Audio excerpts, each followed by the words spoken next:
Hi, I am Heidi Cooper from Torah Family Living, and I would like to give you a bit of a walkthrough through the 2018 Torah Family Living Planner. My daughter loaned hers so that I can give you one to look at. She already decorated hers with stickers so that she knows it's hers. And here's mine. This is what the cover will look like. It has 10 mil laminated plastic and a spiral binding, so it's real durable. But let's go ahead and take a look inside so you can see what it looks like. Okay, so you open it up, and right inside you've got the Shema in the inside cover, and on this side you have the priestly blessing. Up here you see she already put her name in it. There's a place there to put your name and address so that it can be returned to you if you ever leave it at the store or at a doctor's office. Go ahead and fill that out or use one of those sticky mailing labels. That would be perfect. And then as you turn the page, we have the Amidah, which is the daily prayers. And I highly recommend you get in the habit of using these. They are very strongly based on scripture, and they help you to keep your focus on Yah as you go throughout your day. I just highly recommend those. All right, so we just go through, those are 3 pages. And then I added some goal pages here to help you as you start your planner, get some idea of where you want to be growth-wise. There's a page, this one says, how can I serve Yah better this year? A place for you to jot down ideas and actions you can take. And then, let me get the page turned here. How can I serve my family better this year? And how can I better myself this year? And I encourage you to take a few minutes and set some goals for yourself so that you are moving forward and living intentionally. That's the whole point of this planner. So you're doing things on purpose. All right, then we move right into the calendar section. And nice big squares. I tried to really use the whole page for you so you have plenty of room. Every Shabbat, you'll find not only the Torah portion reading, but the Haftarah reading, which is a related passage from somewhere in the Old Testament. So I encourage you to use those.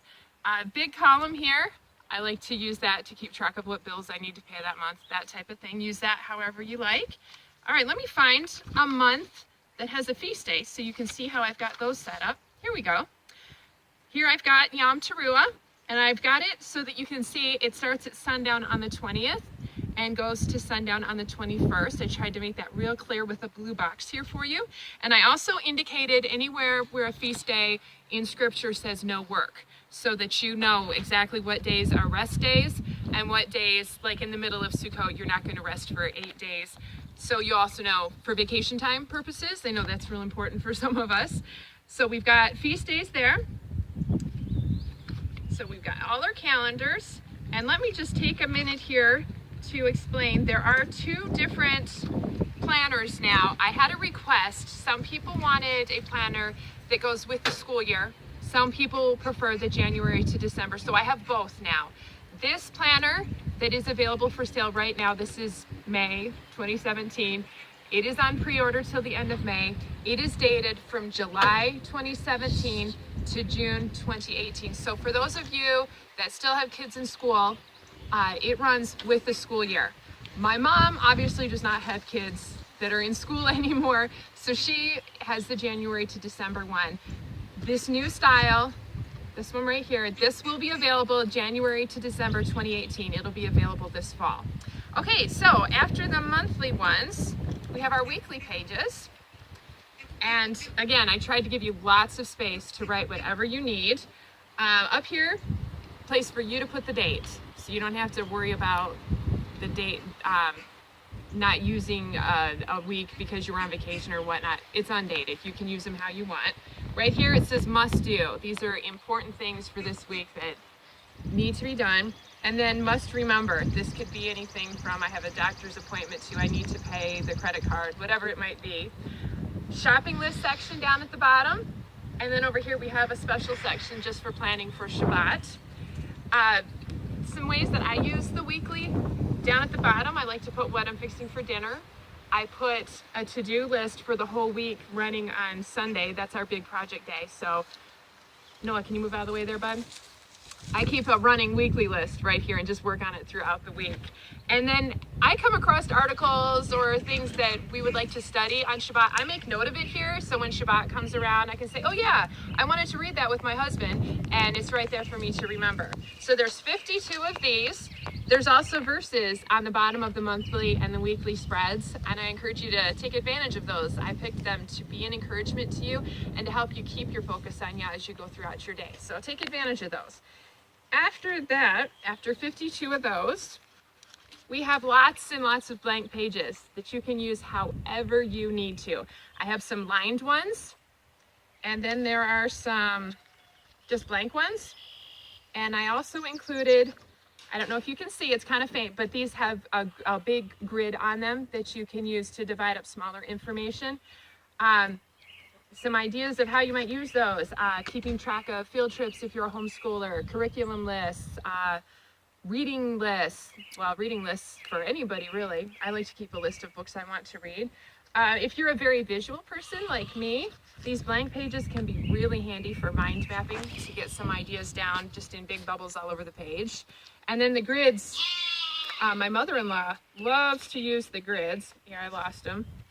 She loves to use the grids for little things like her packing list before she goes home, or I made this order and I need to keep track of the order number. She uses hers for a lot of things like that. So after the blank pages, lots of those, then we go into the feast day pages. Up here you've got the, this one is Yom Teruah, Feast of Trumpets, and I put just a note of what it's about, the coming of the King, and then I have the dates. On the first page, I have ideas for celebrating. I put a few ideas in there to get you started, especially if you're new to keeping the feast, and then lots of space for you to add more ideas. As you talk to other people that are celebrating or see some ideas online, you can write those down. And then on the right side of the page, I guess it would be,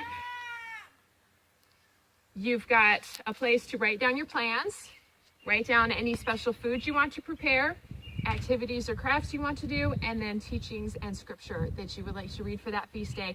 Again, we want to be intentional about keeping Torah, and things like feast days can really creep up on us, and then we have no idea what we're going to do when it's a week away. So use your planner to plan ahead on those. So we've got a spread for each feast day all the way through. This one ends at Shavuot, and then at the back I have a list of just ideas to use your planner, and then the Lord's Prayer on the back. And I'd like to just real quick show you my current planner. This was the 2017 planner. Some ideas that you might not have thought of that you can use these for.